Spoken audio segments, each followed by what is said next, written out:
धामी सरकार ने पहचानी उत्तराखंड की दुखती रग। जो बाहर के लोग आ रहे हैं वो सारी ज़मीनें यहाँ खरीद के छोड़ के चले जा रहे हैं और जो यहाँ का लोकल बंदा है उसके लिए बहुत महंगी हो गई है।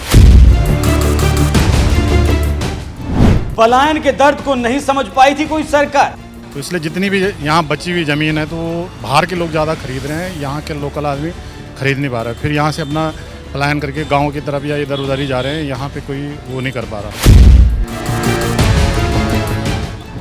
गरीब के बच्चे के बस के बाहर हो गई थी पढ़ाई लिखाई। अब स्कूलों ने भी फीस बढ़ा दी है क्योंकि जो बाहरी लोग आ रहे हैं वो मन मर्जी का पैसा दे रहे हैं, डोनेशन दे रहे हैं, तो इससे जो यहाँ के लोकल बच्चे हैं वो इतना पैसा तो दे नहीं सकते हैं।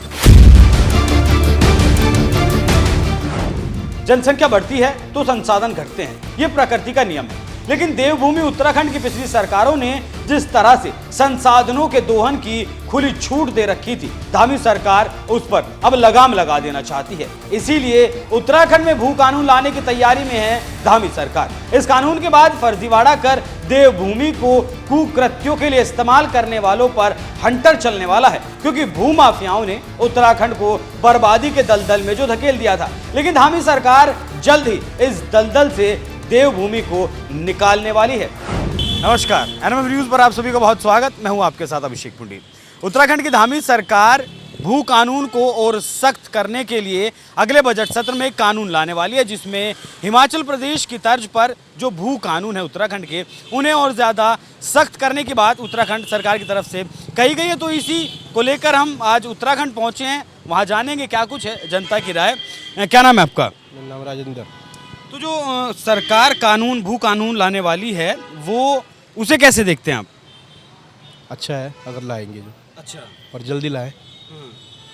मतलब देरी हो गई लाने में? देरी तो हो गई, कितनी देरी? बहुत देरी हो गई है। अब कब आ जाना चाहिए था?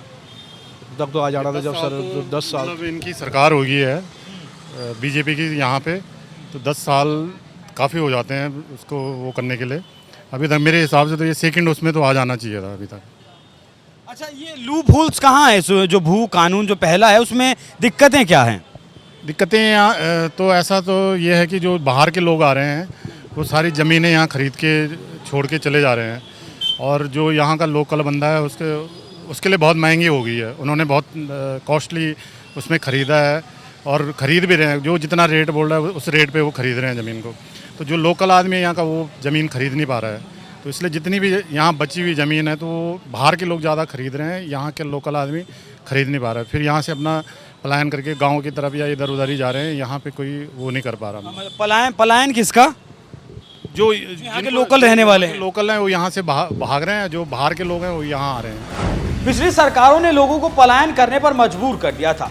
बच्चे अच्छे स्कूलों में पढ़ लिख नहीं सकते थे। देखिए कैसे पिछली सरकारों ने उत्तराखंड को बर्बाद करने के लिए बीज बोया था। ऐसा तो नहीं है कि मतलब यहाँ के प्रवासी लोग और अच्छा 2003 में जब एनडी तिवारी की सरकार थी तब ये अध्यादेश में संशोधन किया गया, एक कमेटी भी बनाई गई। उसमें कहा गया कि जो नगर पंचायत नगर निगम की जो जगह होंगी उनमें बाहरी व्यक्ति ज़मीन खरीद सकता है, 500 वर्ग मीटर तक की ज़मीन खरीद सकता है। क्या देखते कि वो एक बहुत बड़ा रीज़न रहा जो प्रवासी और बाहरी लोग यहाँ आए?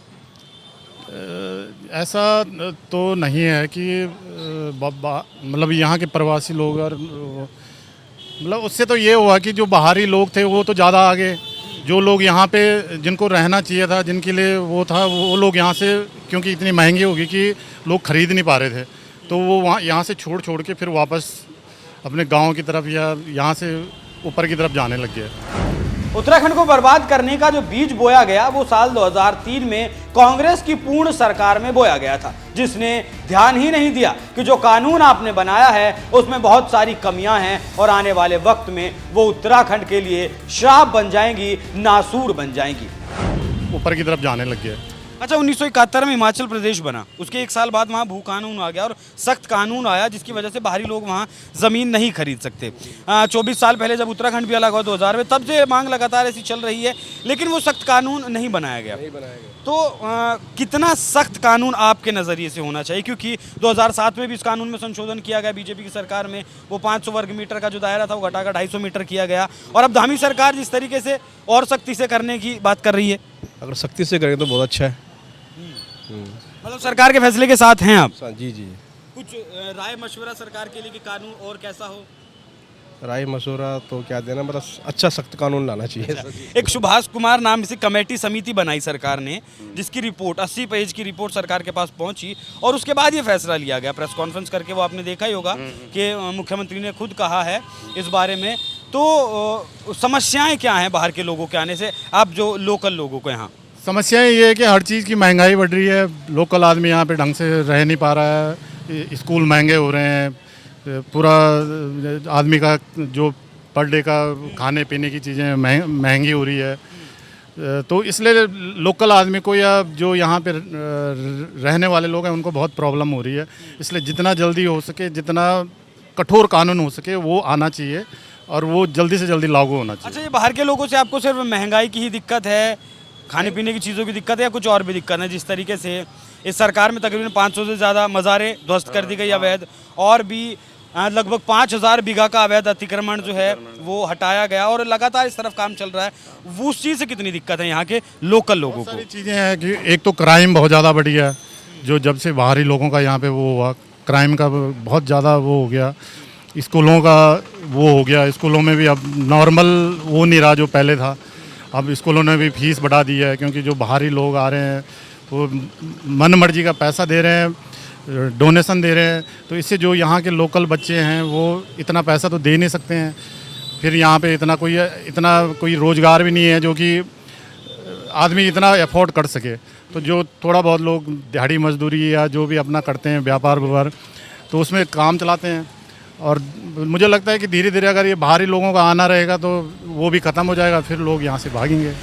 तो पिछले 24 सालों से जो तकलीफ उत्तराखंड के लोग झेल रहे थे उसे खत्म करने के लिए धामी सरकार 2022 से ही काम करने में जुटी है, और आने वाले बजट सत्र में सख्त भू कानून बनाकर वो यहाँ के लोगों को एक तोहफा भी देने वाले हैं। हालांकि तोहफा उन्होंने देना शुरू कर दिया है। जिस तरीके से अवैध प्लॉटिंग उत्तराखंड में की जा रही थी उस पर धामी सरकार का बुलडोजर लगातार कहर बरपा रहा है, और ऐसे लोगों की पहचान लगातार की जा रही है जिन लोगों ने देवभूमि में गलत तरीके से जमीनें खरीदी, गलत तरीके से खरीद कर उनका गलत तरीके से इस्तेमाल किया, या फिर बस खरीद कर छोड़ दी गई। ऐसे लोगों पर धामी सरकार अब लगातार सख्त एक्शन ले रही है। तो ऐसा कहना गलत नहीं होगा कि जो कोई भी मुख्यमंत्री उत्तराखंड में नहीं कर पाया वो धामी कर दिखा रहे हैं।